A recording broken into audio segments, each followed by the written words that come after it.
Okay, today we're looking at the Chapter 22 key questions. Starting with number one, what challenges did the nation face following the Civil War? In Reconstruction, we have to find a way to bring our two somewhat nations back together. After the South had broken away, it's hard to bring them back into the Union willingly. And so our nation faces the challenge of how do you bring back an unwilling group who had broken away and fought a bloody war over it? How do you bring them back safely, securely, and hopefully avoiding future conflict? Furthermore, how do we deal with our African Americans who have now been freed in the South? It's clear that Southerners are not just going to give them their freedom and allow them to be equal citizens. So, how do we make sure that they receive the rights that they're guaranteed as new citizens of America? And how do we ensure their economic livelihood and safety in a South which has no desire to allow them to be equals? So, those are two of the major challenges facing the nation. And the final one would be how do we handle Southern states entering in politically? Did they leave the United States or did they stay within the United States? Congress will end up taking the stance that they did in fact leave the United States, which forces them to apply to rejoin the U.S. by rewriting their state constitutions. And that has some massive implications because they both have to accept all of the amendments. And one of my favorite facts, they actually have to accept public education for all. So those are just a few of the challenges facing the nation, but they are the main ones that we'll cover in this chapter that we had to fix. Number two, how did the government attempt to help freedmen following the war? The most significant way is that Congress passed an act called the Freedmen's Bureau. The Freedmen's Bureau is a body which provided education, medical aid, and supplies to African Americans.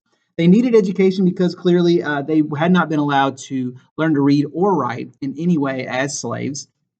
They needed medical aid because they needed to be able to transition out safely and healthy. And then the supplies, now that they've lost their homes and their free shelter, quote, free as slaves, their clothing, their food, they need something to help them get by while as they transition into freedom.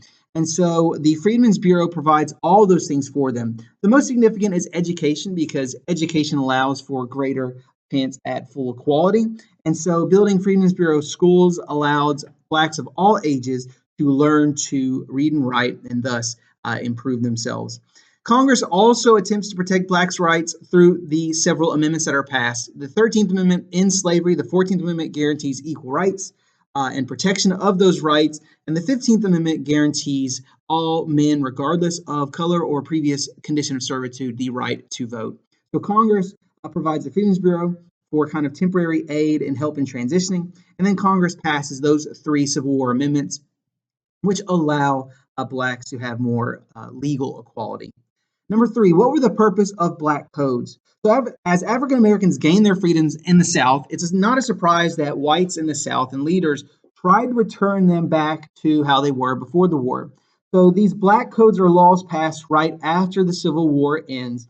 As the South is transitioning back in the United States, Southern legislatures passed these laws, which did things like segregated Blacks and whites, placed limitations legally on who could marry. In other words, Blacks could not marry whites.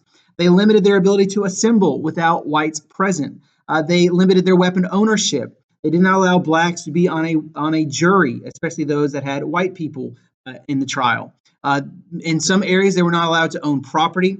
And one of the most popular was forcing them into agricultural labor. In other words, what they tried to do is recreate slavery legally. They tried to find a way to make Blacks second-class citizens through these codes or laws. And by doing that, they would ensure that they had a labor force under their thumb and that Blacks could never have full equality. Which brings us into the battle between Johnson and Congress. So after Abraham Lincoln is assassinated, Andrew Johnson takes over. Many congressmen believe that Johnson was going to be a good leader who would help them fight against Southern, bad people who had led us to the Civil War. Unfortunately, Johnson ends up fighting with Congress because he allows Black codes. The reason he allows Black codes is because he was a strong supporter of states' rights. And since Southern states wanted to pass these laws, he said, well, it's their right. It's states' rights by the 10th Amendment. He also pardoned former Southern leaders, the same leaders who had led us into the Civil War. He pardoned them and allowed them to become full citizens and even return to Congress.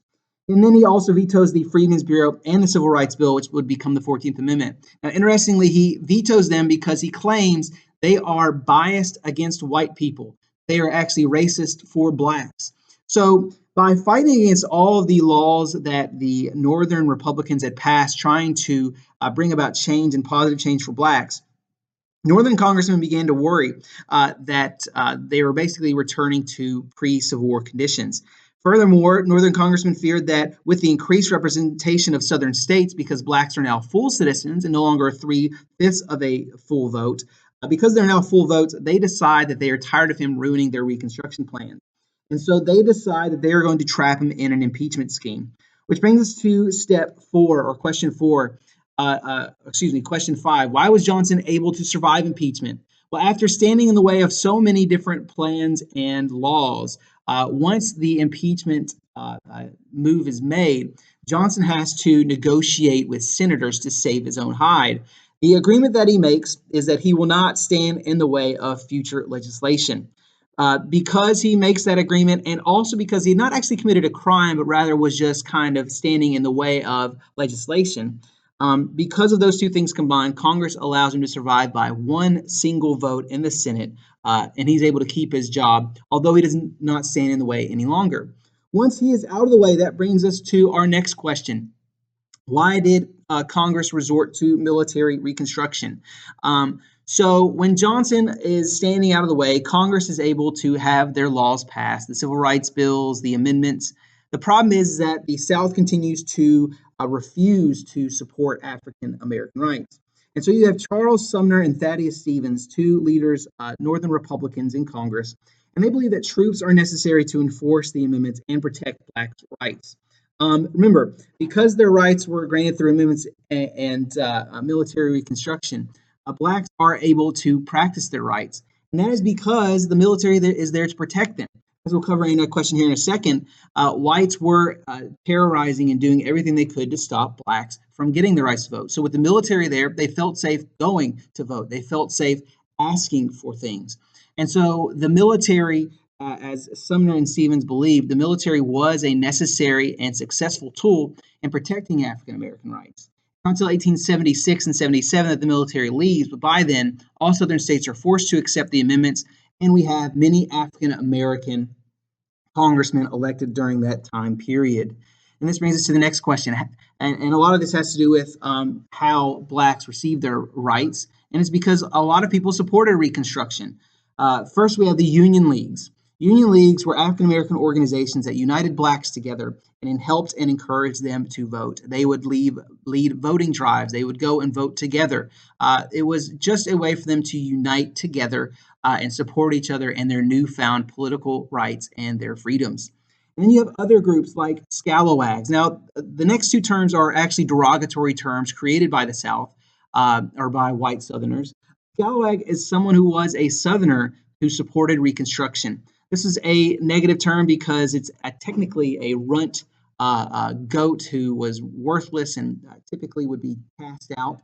And so this term is derogatory and meant to shame those who would support Reconstruction. You have carpetbaggers, who are Northerners who came to the South to support Reconstruction. This is a term you still hear today. So the reason why people didn't like these Northerners is, although a lot of them came innocently and probably with an eye towards helping African Americans, many others come because they see a chance to get power or to make money off of Reconstruction efforts, or to be kind of someone who uses these new African American votes to, basically either enrich themselves or gain long-term political power. And so the Union Leagues, scalawags, and carpetbaggers, although two of those are derogatory terms, it still shows that many supported African Americans gaining their rights in this time period. Number 8, how did whites in the South react to Republican Reconstruction?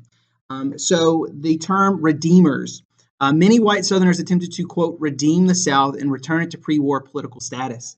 And the most popular way they did this is through terrorism. Of course, you heard of groups like the Ku Klux Klan, other groups like the White Line and Knights of the White Camellia used terrorism to disrupt Reconstruction and disenfranchise blacks. If they could scare blacks into not voting, if they could intimidate carpetbaggers, scalawags, and other whites that supported Reconstruction, if they could scare them so badly they did not practice their rights, then the South would have increased representation without blacks getting any kind of vote.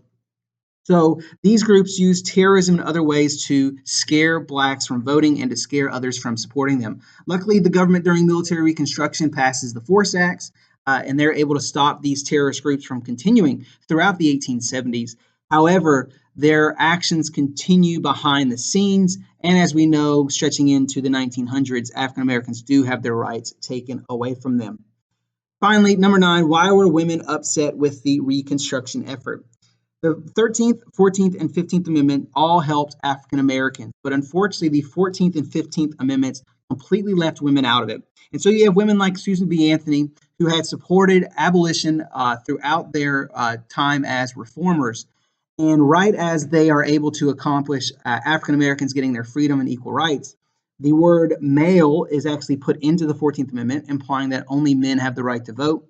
And of course, the 15th Amendment only allows men to vote regardless of color or previous condition of servitude. So you actually see divisions between the abolitionists and women's rights movement because blacks leave the women behind. Now, Frederick Douglass makes a great point in arguing with Susan B. Anthony that if they had tried to include women in these amendments, then Congress would not have voted for it, and thus African Americans may have lost their chance to gain their rights. But still, you can see why women would be upset. Okay, so that is your Chapter 22 key questions. If you have any further questions or comments, just let me know. Have a wonderful day.